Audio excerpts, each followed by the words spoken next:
One of the most common questions that we get amongst our community, especially beginning students, is how do I do the breath? And before I answer how do I do the breath, let's talk about why you do the breath and what are the reasons for doing it. So the purpose of the breath is to pull the mind out of the body, to take all of the energy that exists in our first three centers, the energy that we use to create a life, or that sexual energy, all the energy that we use to digest the meal, all the energy that we use to overcome some threat or challenge in our environment, all that energy that's resting in our first three centers, and draw that energy back up into the brain.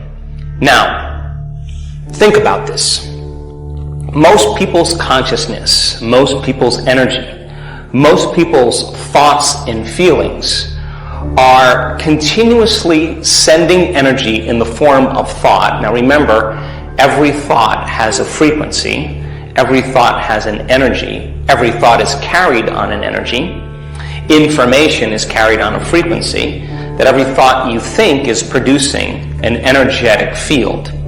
So most people's thoughts are connected to their first three centers, and the first three centers are the centers of survival. So whether you're thinking thoughts about your sexual identity or sexual fantasies, whether you're thinking thoughts that have to do with pain and suffering, guilt and shame and unworthiness, whether you've been thinking thoughts of anger, aggression, judgment, fear, hatred, anger, frustration, those thoughts produce certain chemicals in the brain called neuropeptides. Those chemicals then begin to signal different hormonal centers, and those centers fill with energy. Just like when you have a sexual thought, all of a sudden, if you're having a sexual fantasy, certain neuropeptides are released to signal your first center, and all of a sudden you get energy moving into that center.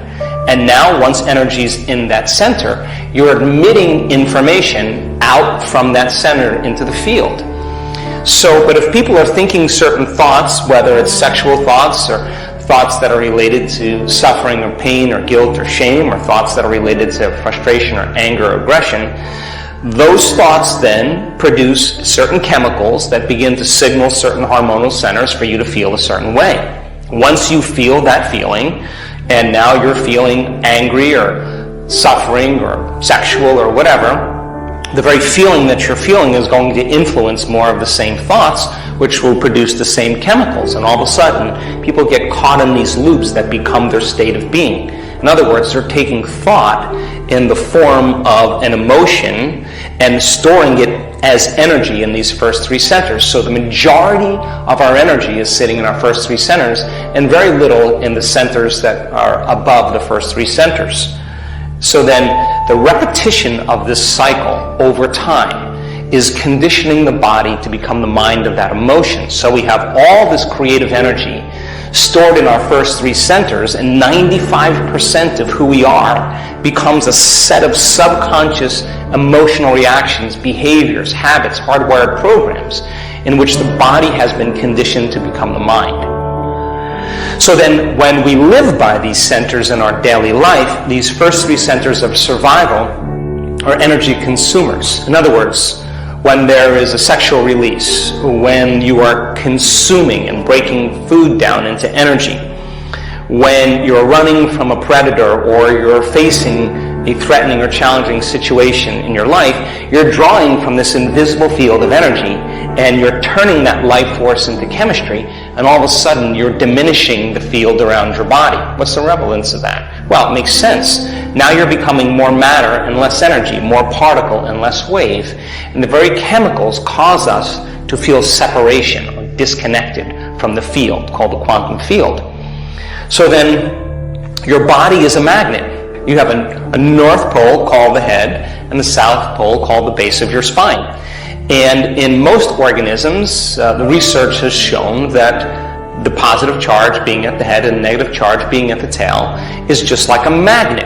And a magnet has an invisible electromagnetic field that runs around it. You can't see it, but literally metal shavings that are placed in that field will organize themselves into that field. So then if you're drawing from this invisible field and turning it into chemistry, and you're diminishing that field around your body, and the cycle of thinking and feeling is consuming energy, and you're taking this thought in the form of energy and storing it emotionally in your body, then it makes sense then you're taking this energy and storing it in the body. Number one, you're diminishing the polarity between your head and tail, and you're diminishing the field around your body. So now, instead of being a magnet like the body should be, it's like a piece of metal that's no longer a magnet. It's inert and it has no charge. So then, how do we begin to pull the mind out of the body and liberate that creative energy back into the field? And the breath is the way we do that. So then, inside your spinal column and your skull is fluid. That's a closed system. It's called cerebral spinal fluid. And that fluid is made of proteins and salts in solution. And when you inhale and you exhale, there's a natural mechanism that's like a pump. When you take a normal breath and you inhale, the sutures of your skull open up. And at the same time, the bone at the base of your spine, called the sacrum bone, an upside down triangle, opens up like this. So the skull bones open up and the sacrum flexes back, and it drains that cerebral spinal fluid down. When you exhale, those sutures close and the sacrum flexes forward, and the closing of that system begins to propagate a wave and pump that fluid up. So if you were to follow one molecule of cerebral spinal fluid from somebody who's just resting in their normal day, it would take 12 hours by just normal breathing for that molecule of cerebral spinal fluid to go all the way up into the brain, pass through the 4 cerebral aqueducts, the 4 chambers, the ventricles, and come all the way down. So the natural movement of the cerebral spinal fluid, in one day, it moves twice through this system. So then, when we do the breath, and we have a passion, an intention to pull the mind out of the body, and that we use a level of energy that's greater than the conditioning process of living by the same cycle of thinking and feeling, that we make up our mind that we want to free ourselves from those emotions, we are freeing ourselves from the past. Because if the emotion is stored in the body, then the body is in the past. So then, this is not a passive breath. As we inhale through our nose, the act of inhale by volition combined with the contraction of these intrinsic muscles. Now, what do I mean by intrinsic muscles? Let's talk about the muscles that are related to these first 3 centers. The muscles that you use for elimination, both urination and defecation. The muscles that you use for intercourse. The muscles that you have control over. Every single day that you've been using them that way, we're going to use those same muscles, but we're going to use them differently. So then, you have a lot of creative energy in the first center, enough energy to make a baby. But we're not going to release this energy out. We're going to coax it up into the brain. So as you sit up straight and open up this channel to the brain, in one slow, steady breath, as you inhale, you are going to lift those muscles, perineum, front and back, up at the same time. So as you inhale now, you're pulling that energy and contracting these muscles, and you're locking that first center down, and you're squeezing, and you're milking this energy out of there. So it goes first center, then you follow your breath into the second center, and as you follow your breath into the second center, now you lock this one down. And the way you lock it down is you pull in your belly button close to your spine. You pull it in. So then inhale, first center, then you pull in the second center. You're still following your breath slowly and steadily. And then you pull it up into your upper abdomen, and you're locking down the center here. Now you're squeezing all 3 of these lower centers, and when you squeeze these muscles, you begin to push that cerebral spinal fluid up. You follow your breath up into your chest, shoulders down. You follow it through your throat, straighten your spine. You follow it all the way up to the top of your head. Now, where you place your attention is where you place your energy. So you want that energy to move right to the top of your head.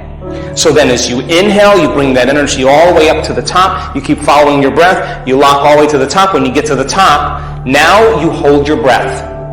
And when you hold your breath, you contract those intrinsic muscles, and you begin to lift those muscles up, and you begin to compress those muscles, and you begin to push that cerebrospinal fluid up into your brain.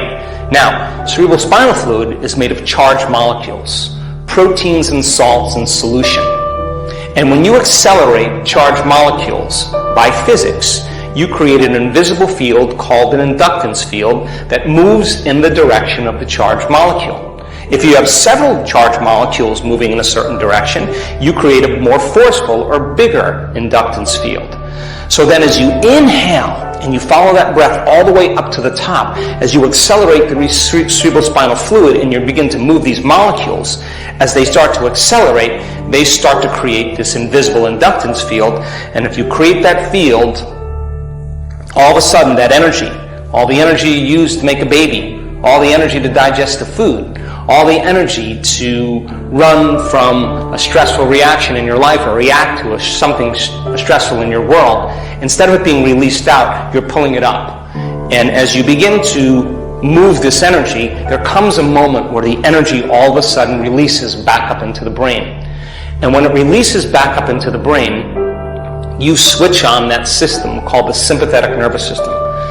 Now, most of the time when the sympathetic nervous system switches on, you're usually either having an orgasm or you're reacting